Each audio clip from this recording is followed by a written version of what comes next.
Hello and welcome back to Multiplicity Crafts.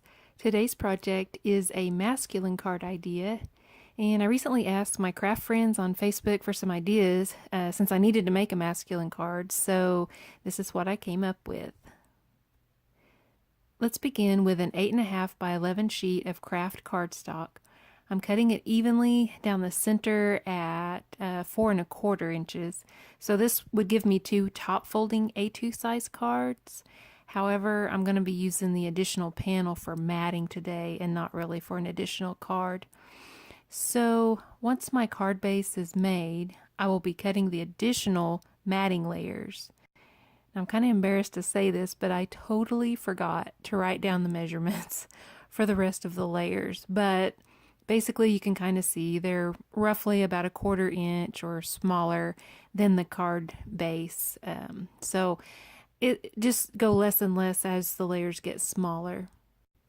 Now today I'm working with a digital image that I found on Pinterest, which is the old-fashioned truck, and that's fine since it's for personal use only.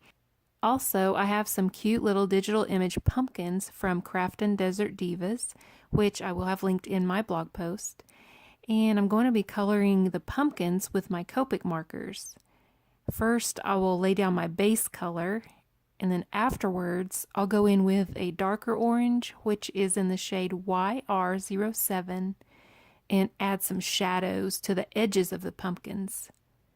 I am using the flicking technique where the darker color is sort of flicked toward the base color in the center. So after this step, I'll go back in with my original base color, which was the YR15, and that'll just blend everything together. I'm still using the flicking motions.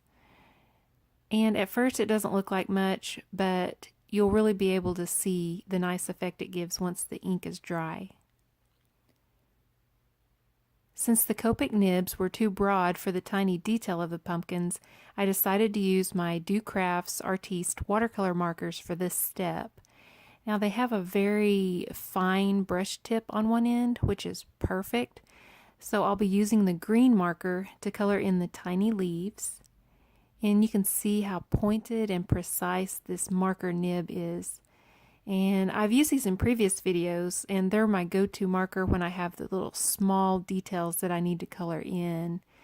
And I'm going to go ahead and also use the brown to finish off the pumpkin stems.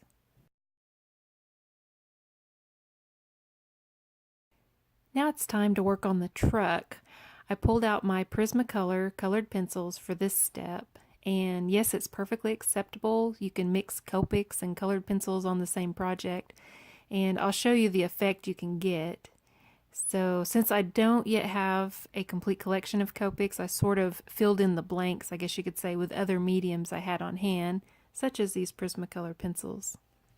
Actually, I find the colored pencils aren't as opaque, so they give nice dimension on the tires next to the opaque black ink, as you can see here. So I'm adding the black Prismacolor pencil to the front side of the tire to give the tire a more realistic look rather than just being blocked in with a black marker.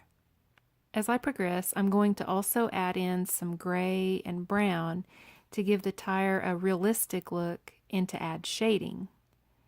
Since the Prismacolors have a soft waxy lead, they tend to blend a little easier than the other brands. But if you have Crayola brand colored pencils or any other brand, it'll work just fine also. So once all the colors are added, I'll go ahead and use my white Prismacolor pencil to blend them in.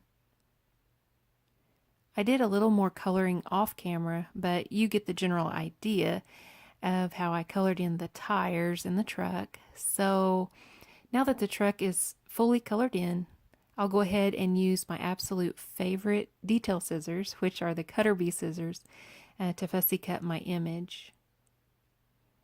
Since my image is printed on thin copy paper, I decided to back it on some black cardstock for added thickness, and also it'll kind of add like a shadow effect around the image, which will help it stand out. I've used my ATG adhesive for the majority of the truck, but I'll add plain white school glue for the smaller edges. Now here, I ain't trying to use the whole bottle of glue, so remember that less is more. You don't want to get too much since it'll ooze out from the sides, so just a thin layer around the edges. Again, on the tiny pumpkins, I'm adding a dot of glue in the center and just spreading it with the nozzle of the glue bottle tip. Believe it or not, this glue does a decent job, and it's an affordable option to some of the more expensive glues. You can also put this glue in a different bottle with a finer tip, or you can even use a glue pen or glue dots for this step. Once everything is glued into place, I will fussy cut my truck, and I'm going to leave a black border around the truck on purpose. And like I said, this adds a little bit of a shadow effect, and it helps it stand out better on the card since that is our focal point. And this step really makes a big difference. When you're fussy cutting, I've also found that it's easier if you just move the image around rather than trying to move your scissors also, but just whatever works best for you. Now that the truck is cut out, it's time to position it on the card. But as I looked at it overall, it seemed that the card matting was too light, and it kind of seemed like it needed an additional black panel to help pull everything together. So I decided to add an additional panel before gluing anything down. After stacking everything together again, I found this was more pleasing to the eye. So here I'm just using my plain Elmer's school glue again to adhere everything down.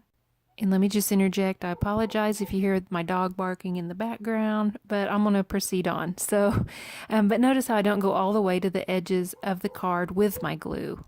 I just add a very thin layer, and like I say, don't go all the way to the edges because you don't need much. Now, adding less glue will help reduce warping. And I could use my ATG gun, but I find that the wet glue is better for matting panels because it gives me a little bit of wiggle room to reposition my layers if I don't get them straight. So I have my sentiment stamped and ready to go in a little bit, but first I need to give my truck something to sit on so it's not just kind of floating there. I decided to use my Prismacolor colored pencils again to add some tall grass. And I'm going to begin with the lightest shade of green, and I'm going to just mark roughly where I want the top of the grass to be. And it's more visually pleasing to have the grass a little above where the tires will sit on the card. And this will just help the scene to look more natural and artistic. So I'm not going to add a straight green line under the tires, but rather more of just kind of a jaggedy line. And also, I'll begin to draw my grass with the lightest shade. And I have various shades of green here, and so I begin with the lightest, and then we'll go medium, and then the dark and darkest. And remember to work in layers. Now I'm going to go ahead and speed up this footage a bit, but I did want to go ahead and include this part so you can see how to layer. But notice how I'm leaving gaps in the grass, sort of where the cardstock shows through. And this will be covered later with additional shades of green, but I just wanted to point that out to show you that, you don't want a solid block of color when layering. Here I'm going in with my medium shade of green, and right away you can see the nice contrast this gives to the grass. And it's also not really a bad idea to place your truck image on the grass so you can kind of see where you may need a few more shadows as you're drawing and coloring in the grass. The shadows will be made with your darkest shade of green, but I'm still working in the jagged strokes for this part. And you can blend the shadows a bit more by using the medium shade over the dark shade. You can extend the shadows even more once the truck is glued into place. But for now, let's just focus on getting the shadows where they would naturally be. Again, I wanted to leave this footage in here of the coloring process so you could see how I'm adding and blending and layering the grass. And really, these details will make a big difference.